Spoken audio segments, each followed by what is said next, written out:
On Saturday night, watch me kick Tyson's ass. Nick is hurt this time, Steve. He's very hurt. They laughed at him, they mocked him, and they believed that Mike Tyson was just another young heavyweight, someone who could be understood, controlled, and eventually broken once the pressure started to build. I owe it to myself to go out there and beat Michael Tyson like I am his dad. He's made for me. Tyson. That was their first mistake, because Tyson didn't just take disrespect personally. He transformed it into something far more dangerous, using it as fuel to unleash a level of violence inside the ring that very few fighters in boxing history have ever matched. From the very beginning of his rise, Tyson wasn't just knocking people out. He was overwhelming them, closing the distance instantly, slipping punches, and forcing opponents into survival mode before they even had time to settle. Mike Tyson, in his prime, in those years from like 86, 87 to 89, 90, whatever those years were, where he was just storming the gates, I put that Mike Tyson up against anybody who ever lived. That guy was a special fighter. He was just a juggernaut. Just you couldn't stop him. He was a different guy. It's like a different model of fighter than we had ever seen in the heavyweight division before. A fucking destroyer, man, where every fight was an execution.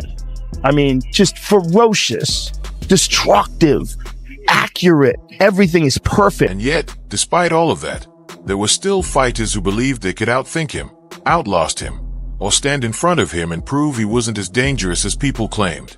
They learned quickly.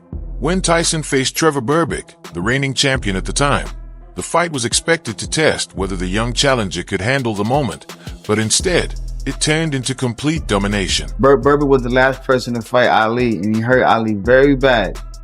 When you fought him, was there any revenge? 100%, yes, no doubt about it. I was going to kill him. You know, I saw the way he was hitting Ali really hard with everything he had. Ali didn't have nothing left. He was trying to kill him. I said, oh, I can't wait till I get him. He ended up brutalizing Ali. And by that time, Ali was full-blown Parkinson's. He was talking slowly. His interview sounded absolutely awful. There was no reason why Ali needed to even get in that. I'm sure he needed the money, which is why he did it, but he shouldn't have gotten in that ring. He probably could have had a more fulfilling life after boxing if he didn't do that fight, because he got brutalized by Berbick. Everybody hated him.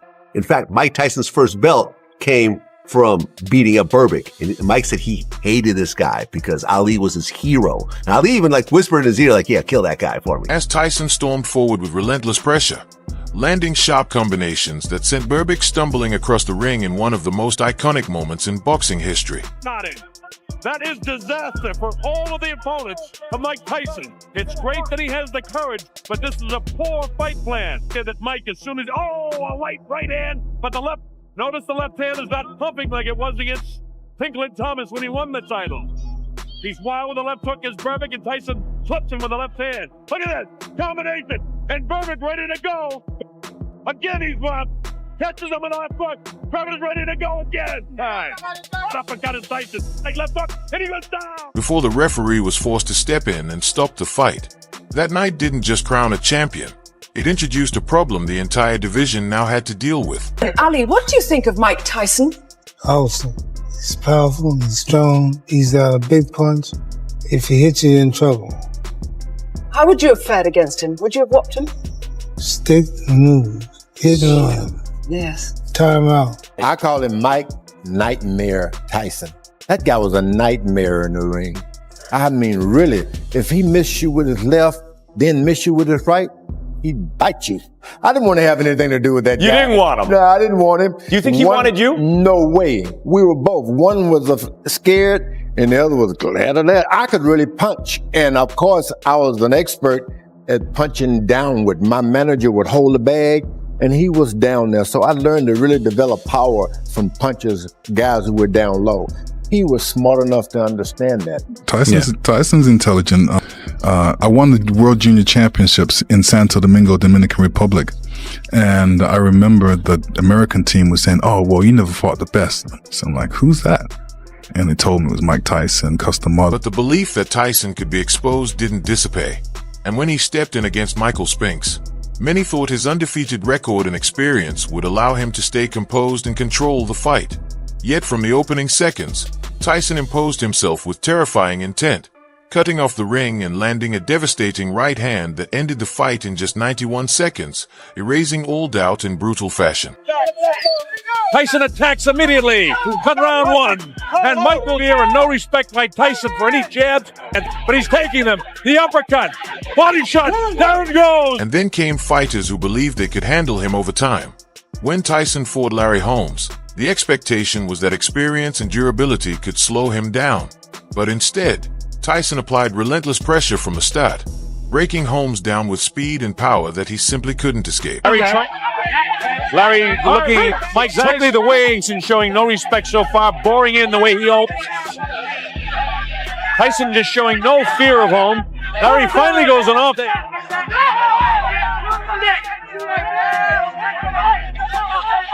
6, 7, 8, 9, 10 rounds if it goes that far. Larry with a sneaky right hand almost caught Mike coming in. Attacks. Larry has brilliant defense. Mike really has one. Big question is how long can his legs stay strong? There's a lot of pressure. The old Larry Holmes would have been snapping the left hand off. And look at the look on Larry's face. He looks almost in total fear. Leave it down. He better keep it up on the face of this guy. Questions if in fact Larry can nail Tyson. Tyson's blows, so he's going to keep the pressure on him constantly. Larry throws a punch. Larry doing a nice 20 seconds to go in this, the third round. First good right hand landed. Larry up on his toes now. This is the way a young...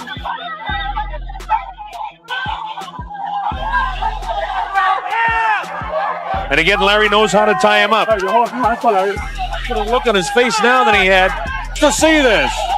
Larry definitely is so Larry Holmes cannot continue that round after round. He was there running the button. The count is up to 6, 7, and 8. Do it against Ronaldo Snipes. Here to go again. He's going to hang on. And they'll stop the fight. Down he goes. He is knocked out.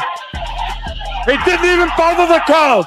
It was like a bow. Dropping him multiple times until the referee stepped in to end a one-sided beating. And that became the pattern. Every time someone doubted him, every time someone talked too much, and every time someone believed they could stand in front of Mike Tyson and survive, they were met with the same harsh reality. It worked very hard. He's the only person I can ever say trained harder than me. When I worked in the gym with him, I'd seen all the things that he would do. I was just amazed.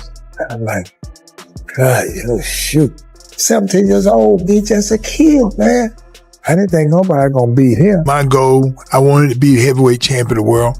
And the only person I knew is Mike Tyson do it, I could do it. He hit hard, but he got short arms. Right. And so I seen Mike whooping people that 6'4", 6'5", 6'6". Mm-hmm. They outweigh him by 20, 30 pounds. He beat the daylights out of him. Going through heavyweight contenders left and right. How did you feel going up against Mike Tyson? I felt very confident in my abilities. Yes, I did. So I was aware of his potential, but I was there. So I got to look at him in a different way, not so much of what I seen the results of his ring bravado, but it was just him as a person, looking at him and seeing him a little differently too.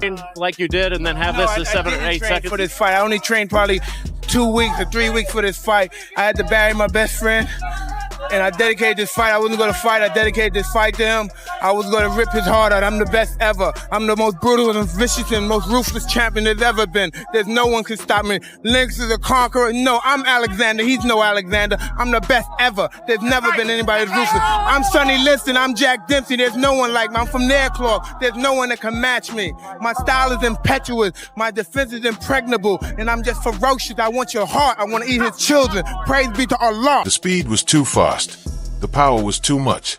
And the pressure was something they simply could not escape. Because Mike Tyson didn't just beat opponents, he dismantled them. And that is why, even today, one rule in boxing still stands above all else.